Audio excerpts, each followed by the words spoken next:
अब परमात्मा जो कहा करते आज ये सदग्रंथ भी वही बता रहे हैं।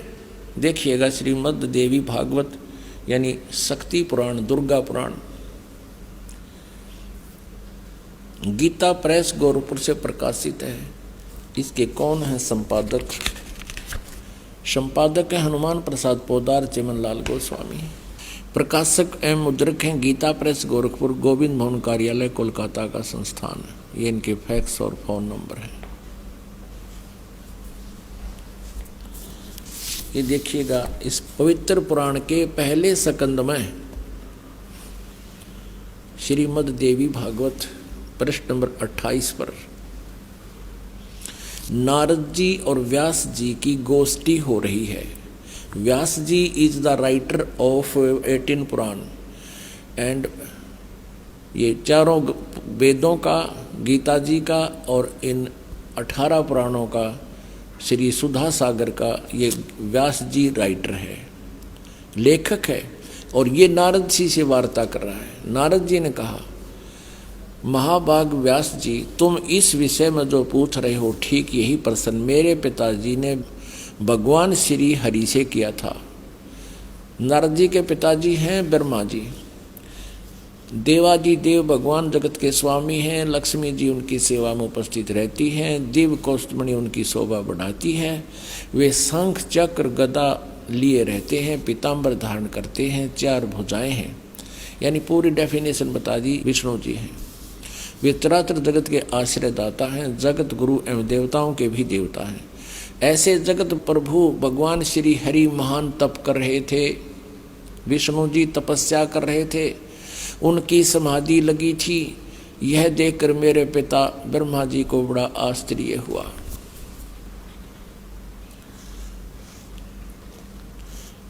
अतः उन्होंने उनसे यानी ब्रह्मा जी ने विष्णु जी से जानने की इच्छा प्रकट की। ब्रह्मा जी ने पूछा, प्रभु आप देवताओं के अध्यक्ष, जगत के स्वामी और भूत भविष्य एवं वर्तमान सभी जीवों के एकमात्र शासक हैं। भगवान फिर आप क्यों तपस्या कर रहे हैं और आप किस देवता की आराधना में ध्यान मग्न हैं? मुझे असीम आश्चर्य तो ये हो रहा कि आप देवेश्वर यानी सब देवों के मालिक, सब भगवानों के भगवान, ब्रह्मा जी विष्णु को कह रहा भगवानों के भगवान है, एवं सारे संसार के शासक होते हुए भी समाधि लगाए बैठे हैं। अब विष्णु जी ने क्या उत्तर दिया? ब्रह्मा जी के विनीत वचन सुनकर भगवान श्री हरि बोले, ये वचन बोले। श्री हरि उनसे कहने लगे, ब्राह्मण सावधान होकर सुनो, मैं अपने मन का विचार व्यक्त करता हूँ। देवता, दानव, मानव सब यही जानते हैं कि तुम सृष्टि करते हो, मैं पालन करता हूँ और शंकर संहार किया करते हैं। किंतु फिर भी वेद के पारगामी पुरुष अपनी युक्ति से यह सिद्ध करते हैं कि रचने, पालने और संहार करने की यह योग्यता जो हमें मिली है, इसकी अधिष्ठात्री शक्ति देवी है। वे कहते हैं कि संसार की सृष्टि करने के लिए तुम में राजसी शक्ति का संचार हुआ है। इसी ये विषय दोहरा के रजगुण ब्रह्मा, सतगुण विष्णु, तमगुण शिव जी हैं। मुझे सात्विक शक्ति मिली है और रुद्र में तामसी शक्ति का आविर्भाव हुआ है। सुवर्त प्रत्यक्ष और परोक्ष दोनों उदाहरण मैं तुम्हारे सामने रखता हूँ, सुनो। यह निश्चित बात है कि उस शक्ति के अधीन होकर ही मैं यानी विष्णु शेष नाग की सैया पर सोता हूँ। सृष्टि करने का अवसर आते ही जाग जाता हूँ। मैं सदा तप करने में लगा रहता हूँ और उस शक्ति के शासन से मैं कभी मुक्त नहीं रह सकता। कभी अवसर मिला तो लक्ष्मी के साथ सुखपूर्वक समय बिताने का सौभाग्य प्राप्त होता है। मैं कभी तो दानों के साथ युद्ध करता हूँ। अखिल जगत को यानी सारे जगत को भय पहुँचाने वाले दैत्यों के विकराल शरीरों को शांत करना मेरा परम कर्तव्य हो जाता है। ये भी सिद्ध हो रहा है। परमात्मा कहते कबीर जी, तन दर सुखिया कोई ना देखा, जो देखा सो दुखिया हो। और ब्रह्मा विष्णु महेश्वर दुखिया जिन ये राह चलाई हो। ये कहता मैं सदा तप करने में लगा रहता हूँ और शक्ति के शासन से कभी मुक्त नहीं रह सकता। कभी अवसर मिला तो लक्ष्मी के साथ थोड़ा सा सुखपूर्वक समय व्यतीत करता हूँ और फिर राक्षसों के साथ लट्ठम लट्ठा रहता हूँ, दानों के साथ युद्ध करता रहता हूँ। इनको सुख नाम की चीज़ नहीं, आप स्वीकार कर रहे हैं भगवान। और अब देखो विष्णु जी कह रहे हैं मुझे सब प्रकार से शक्ति के अधीन होकर रहना पड़ता है, मैं पराधीन हूँ। और उन्हीं भगवती यानी दुर्गा शक्ति को का मैं निरंतर ध्यान किया करता हूँ, उसी की पूजा करता हूँ। ब्रह्मा जी मेरी जानकारी में, मेरे स्पिरिचुअल नॉलेज में इस भगवती शक्ति से बढ़कर दूसरे कोई देवता नहीं। अब आ लिया अंत विष्णु जी के आध्यात्मिक ज्ञान का। नो कह दुर्गा तो ऊपर कोई भगवान को ना, जितनी मन जानकारी है। अपने आत्माओं, यदि ये दास ये शब्द कह के छोड़ देता कि ब्रह्मा विष्णु महेश दुर्गा आदि और इन ऋषियों में ऋषियों को आध्यात्मिक ज्ञान नहीं था, तो पहली बार जो प्राणी सुने वो उठ कर चला जाने कहे तो नरी बकवाद करे है। और अब ये प्रमाण देख करके वो पुण्यात्मा जो एकाध आए होंगे, नए भक्त भी बहुत आते हैं, इसलिए दास का उद्देश्य होता है कि पहली कक्षा से लेकर और पीएचडी तक का ज्ञान इसी सामूहिक शिक्षा स्थल यानी सत्संग के माध्यम से दूं, ताकि ये ज्ञान यज्ञ का लाभ सभी प्राणियों को होवे। तो यहाँ ये स्पष्ट हो गया कि विष्णु जी को ज्ञान नहीं, ब्रह्मा ना पर ज्ञान नहीं, विष्णु तो पूछे, नारद ने ज्ञान नहीं और व्यास जी को ज्ञान नहीं। और आगे देखिए तो दुर्गा क्या कहती है। विष्णु जी तो कहते मैं दुर्गा से ऊपर कोई भगवान ना मानता, ना मन पता। और अब दुर्गा क्या कहती है, दुर्गा जी क्या कहती है देखिएगा 7वें स्कंद में 562 पृष्ठ पर 7वां स्कंद, वही श्रीमद् देवी भागवत, ये वही पुराण है। अब यहाँ देखिएगा 7वां स्कंद और 562 पृष्ठ। देवी जो है दुर्गा हिमालय राजा को ज्ञान दे रही है। देवी द्वारा हिमालय को ज्ञानोपदेश, ब्रह्म स्वरूप का वर्णन यानी ब्रह्म के बारे में जानकारी दे रही है। श्री देवी कहने लगी पर्वतराज, ये पहले तो अपने बारे में बताती है, फिर अब अपनी को भी रिजेक्ट करती है, कहती है उस ब्रह्म का क्या स्वरूप है यह बतलाया जाता है, जो प्रकाश रूप सबके अत्यंत समीप में स्थित, हृदय रूप गुहा में स्थित होने के कारण गुहाचर नाम से प्रसिद्ध और महान पद अर्थात परम प्राप्य है। वह समस्त प्रजा के ज्ञान से परे है, अर्थात किसी की बुद्धि में आने वाला नहीं है, यह तुम जानो। जो परम प्रकाश रूप है, जो सूक्ष्म से भी अत्यंत सूक्ष्म है, जिसमें संपूर्ण लोक और उन लोकों में निवास करने वाले प्राणी स्थित हैं, वही यह अक्षर ब्रह्म। अब दुर्गा उवा बाई बोल रही है, कदे तो इस ब्रह्म को अक्षर ब्रह्म कहती है, कहीं इसको ब्रह्म कहती है। अब देखना, वही सबके प्राण है, वही सबकी वाणी है और वही सबके मन है, वह यह परम सत्य अमृत अविनाशी तत्व है सौम्य। उस वेदने योग्य लक्ष्य का तुम वेदन करो, मन लगाकर उसमें तन में हो जाओ। अब हम थोड़ा सा यहीं से ले लेते हैं। उस एकमात्र परमात्मा को ही जाने, दूसरी सब बातों को छोड़ दे। यही अमृत रूप परमात्मा के पास पहुंचाने वाला पुल है। संसार समुद्र से पार होकर अमृत स्वरूप परमात्मा को प्राप्त करने का ये सुलभ साधन है। इस आत्मा का ओम के जप के साथ ध्यान करो। इस अज्ञान में अंधकार से सर्वथा परे और संसार समुद्र से उस पार जो ब्रह्म है उसको पा जाओगे, तुम्हारा कल्याण हो। इसने स्पष्ट कर दिया। अपनी पूजा को भी कह दिया मत करो, मेरी पूजा भी एकमात्र परमात्मा को ही जाने, दूसरी सब बातों को छोड़ दे। उसका ओम नाम है और ब्रह्म, ओम नाम के जाप से ब्रह्म प्राप्ति उद्देश्य रखो। ब्रह्म की जाप करो, ब्रह्म का जाप करो। और वो कहाँ रहता है? वह यह सब का आत्मा ब्रह्म, ब्रह्मलोक रूप दिव्य आकाश में स्थित है। अब क्लियर कर दिया दुर्गा ने कि केवल ब्रह्म की पूजा करो, उसका ओम जाप है, वो ब्रह्मलोक में रहता है। अपने आत्माओं दुर्गा जी ने, देवी ने, जो इन ब्रह्मा विष्णु महेश से सुप्रीम है, इन्होंने इन ब्रह्मा विष्णु महेश नारद व्यास के सब के ज्ञान को रिजेक्ट कर दिया। अब देवी कहती है केवल ब्रह्म ही फाइनल गॉड है, कंप्लीट गॉड है। अब ब्रह्म क्या कहता है? ब्रह्म श्रीमद् भगवत गीता अध्याय नंबर 8 के श्लोक नंबर 13 में जो श्री कृष्ण जी में प्रवेश करके ये काल ब्रह्म बोल रहा है, ये कहता है कि ओम इति एक अक्षरम ब्रह्म व्यवहारन माम अनुस्मरण। ओम यह एक अक्षर मंत्र है, उच्चारण करके सिमरण करता हुआ जो शरीर छोड़कर जाता है, यानी आखिरी सांस तक जो मेरे ओम नाम का जाप करता रहता है, वो मेरे वाली परम गति को प्राप्त होता है। और फिर ये गीता ज्ञानदाता ब्रह्म क्या कहता है? चौथे अध्याय के 5वें और 9वें श्लोक में, दूसरे अध्याय के 12वें श्लोक में श्रीमद् भगवत गीता में कहता, अर्जुन तेरे और मेरे बहुत जन्म हो चुके, तू पहले भी था, मैं भी था, ये राजा लोग भी थे, ये सैनिक भी थे, और ये ना सोच हम आगे ना जन्माएंगे। मेरे जन्म और कर्म अलौकिक है। तो पुण्यात्माओं, अब गीता ज्ञानदाता क्या कहता है?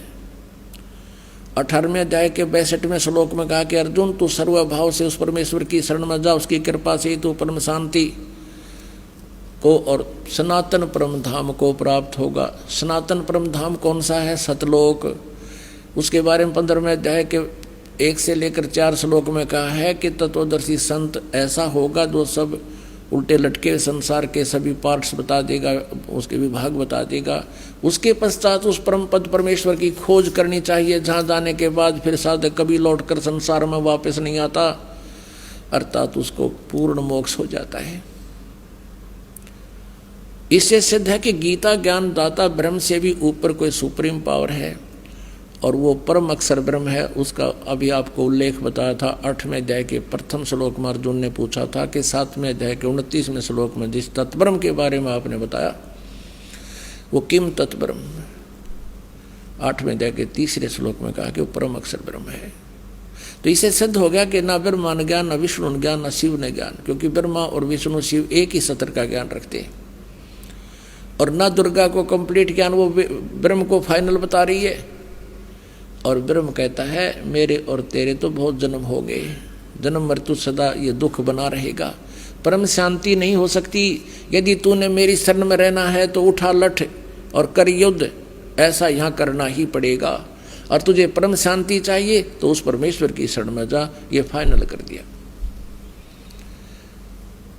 अब आपको दिखाते हैं कि सतयुग के ब्राह्मणों ने किसा वेद ज्ञान था। देखिएगा पुण्यात्माओं, सौभाग्य है आप जी का, आपको ये अमृत ज्ञान सुनने को मिल रहा है। सौभाग्य आपका, आपको ये अमृत ज्ञान सुनने को और देखने को मिल रहा है। ये 6ठा स्कंद संक्षिप्त देवी भागवत 414 पृष्ठ पे जन्मेजय ने पूछा, महाभाग किस युग में कैसा धर्म का स्वरूप है, इस संपूर्ण विषय को विशेष रूप से बताने की कृपा कीजिए। व्यास जी बोले, राजन यह निश्चय है कि सतयुग में ब्राह्मण वेद के पूर्ण विद्वान थे। देखिए व्यास जी कह रहे हैं कि सतयुग में ब्राह्मण वेद के पूर्ण विद्वान थे, और उनके द्वारा निरंतर भगवती जगदम्बा यानी देवी का, दुर्गा की आराधना होती थी। भगवती का दर्शन करने के लिए उनका मन सदा ललायित रहता था। प्रत्येक गांव में शक्ति का मंदिर उद्घाटन हो, इस विषय की उनके मन में बड़ी उत्सुकता रहती थी। देवी की पूजा करा करते, वेद के विद्वान है तेरा गजब है। अरे नो कह ये सतयुग में ये मंदिर का लठी नन कटवाए नकली ब्राह्मणा ने, ये काम बिगाड़ रखा सारा, अपने स्वार्थ बस अपने चेले बिठा दिए, उन्हें पूजा लागी, इनकी मौज माच की। प्रत्येक गांव में शक्ति का मंदिर हो। अब यहाँ क्या बता, देखिए ये तो सतयुग के ब्राह्मणों की स्थिति। अब कलयुग के ब्राह्मणों की स्थिति थी, और सुन लो इसी पवित्र पुराण में। धर्म की यही स्थिति त्रेता में भी रही, परंतु कुछ ह्रास हो गया था। सतयुग की जो स्थिति थी वह द्वापर में विशेष रूप से कम हो गई थी। राजन उन प्राचीन युगों में यानी सतयुग, त्रेता, द्वापर में जो राक्षस समझे जाते थे, वे कली में ब्राह्मण माने जाते हैं, कलयुग में, क्योंकि अब के ब्राह्मण प्राय पाखंड करने में तत्पर रहते हैं, दूसरों को ठगना, झूठ बोलना और वैदिक धर्म कर्म से अलग रहना कलयुगी ब्राह्मणों का स्वाभाविक गुण बन गया है। अब पुण्यात्माओं, परमेश्वर ने 600 वर्ष पहले कहा था, वेद पढ़े पर वेद न जाने, ये बाँचे पुराण 18, और पत्थर को ये पत्ते खुआवे, भूल गए सिरजनहारा।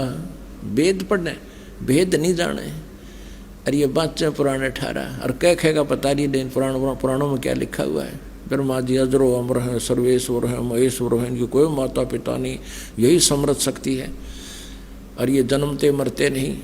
और पुराणों में लिखा है ये जन्मते और मरते हैं, इनका तो जन्म और मृत्यु होती है। यही अपनी देवी पुराण आपको स्पष्ट करेगी। पुणात्माओं, जब तक हम अपने उन पवित्र सदग्रंथों से स्वयं परिचित नहीं होंगे तो हमारे अंदर जो जमा हुआ ये युगों युगों का लोक वेद या दंत कथा अटे नहीं, और इसके हटे बिना भगवान की रुचि बढ़े नहीं तो हमारी इन्हीं में आस्था पड़ी रहेगी। तो दास का उद्देश्य यही है कि आपको रूबरू करा दूं ताकि आप प्रत्यक्ष प्रमाण देखकर भगवान को पहचान सकें और ज्ञान समझ सकें। और ज्ञान समझ में आ गया फिर तो ये परमात्मा की महिमा बच्चा बच्चा गाया करेगा, और कोई भी नहीं कहेगा कबीर इज गॉड। अब तेनों क्या छोड़, किसने कबीर गॉड बना दिया, देख लो भाई, सुन लो, उस कबीर दानक न भगवान बतावे। यानी 1000 लाख करोड़ आदमी ये कहने वाले मिलेंगे, और फिर क्या होगा, एक भी विरोध करनिया नहीं होगा। वो न्यू कहेंगे कि हमें भगवान कबीर इज गॉड। भाई कबीर तो परमात्मा थे, यही पूर्ण ब्रह्म थे। तो उस स्थिति में आने के बाद फिर हम केवल आप जी को परमात्मा के वो ज्ञान महिमा कोड वर्डों में भी सुनावांगे तो भी समझ में आवेगी आपके, और आनंद और अधिक होगा। तो उसके लिए ये खेत तैयार किया जा रहा है, ये फील्ड तैयार किया जा रहा है, सदग्रंथों को रूबरू किया जा रहा है। और जैसे बच्चा स्कूल जाता है और वहाँ 6 घंटे 7 घंटे तक वो क्लास में गर्मी सर्दी सब कुछ सहन करता हुआ और ज्ञान ग्रहण करता है, और लगभग 1 वर्ष में जाकर वो 1 कक्षा को उत्तीर्ण करने योग्य होता है, और 15-16 वर्ष 20 वर्ष तक कंटिन्यू पढ़ाई करने के बाद उसको वो ज्ञान से परिपक्व होता है और 2 रोटी का साधन बनता है। और इसीलिए यहाँ आप जी को ये दास एक ये सत्संग रूपी लेक्चर सुना रहा है, इनको आप जी ने सुनना ही पड़ेगा इस परमात्मा के पाने के लिए और मोक्ष प्राप्ति के लिए। तो इसमें किसी प्रकार की थोड़ी बहुत गर्मी सर्दी जो भी मालिक की दया है, कोशिश तो इन दासों की रहती है कि परमात्मा के बच्चों को कोई असुविधा ना हो।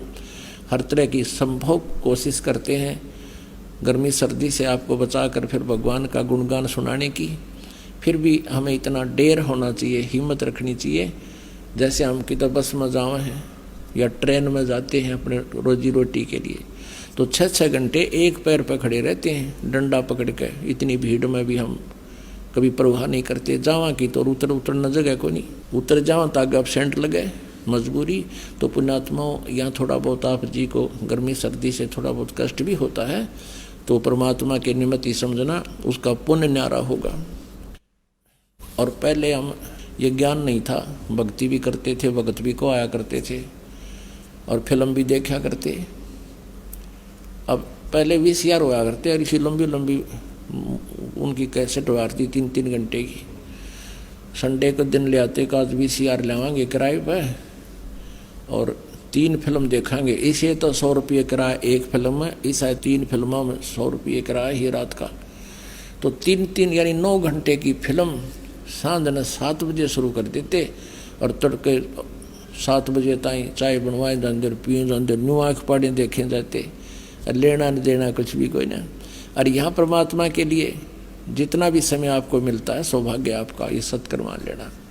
ये बार बार दाव नहीं लगा करता। इसे अमृत ज्ञान को सुनने का, ये दंत कथा सुनते सुनते हम बहरे हो गए, भगवान की भक्ति करते करते हम थक लिए और कोई लाभ मिला नहीं, क्योंकि वो भगवान नहीं मिला जो लाभ दिया करता है। वो परमात्मा का हमें ज्ञान ही नहीं था। परमेश्वर क्या बताया करते, चारों युग में मेरे संत पुकारे और कूक कहा हम हेल रे, हीरे माणिक मोती बरसे ये जग चुगता ढेल रे। ओए होए। जैसे ऋग्वेद मंडल नंबर 9 सूक्त नंबर 86 मंत्र नंबर 26 और 27, ऋग्वेद मंडल नंबर 9 सूक्त नंबर 82 मंत्र 1, 2, 3, ऋग्वेद मंडल नंबर 9 सूक्त 82 मंत्र 1, और भी अनेक स्थानों पर ऋग्वेद मंडल नंबर 9 सूक्त 96 के मंत्र 16 से 20 तक ये स्पष्ट किया है कि वो परमात्मा सतलोक से गति करके आता है। वो कबीर देव है, कबीर साहब, और अपनी अच्छी आत्माओं को मिलता है। और फिर वो अच्छी आत्माएं फिर परमात्मा के गुणगान आगे संसार को सुनाते हैं। उनमें से कौन कौन वो पुण्यात्मा है जिनको परमात्मा अपने स्वाभाविक गुण अनुसार आते हैं, वो लीला ऐसी ही करते हैं जो वेद बता रहे हैं। उनमें से परमात्मा किन किन को मिले? आदरणीय धर्मदास साहिब जी को, आदरणीय नानक साहिब जी को, आदरणीय मलुकदास साहिब जी को, आदरणीय गरीबदास साहिब जी को, आदरणीय दादूदास साहिब जी को, आदरणीय घीसा दास साहिब जी को। ये वो श्रेष्ठ आत्मा, और इन पुण्यात्माओं ने, इन संतों ने आज्ञा परमात्मा के गुणगान गाए, यही ज्ञान दिया जो परमात्मा उनको बता कर गए थे। उनके विषय में कह रहे हैं कि चारों युग में संत पुकारे कूक कहा हम हेल रे, हीरे माणिक मोती बरसे हैं ये जग चुगता ढेल रे। हम तत्व ज्ञान और यथार्थ भक्ति मार्ग रूपी हीरे और मोतियों की वर्षा कर रहे हैं, हमें आपको ज्ञान सुना रहे हैं। और ये हमारे ज्ञान को ना सुनकर, इन हीरे मोतियों को ना पहचान कर, या अर्थात यथार्थ भक्ति मार्ग को ना जानकर, आन उपासना रूपी शास्त्र विधि त्याग कर मनमाना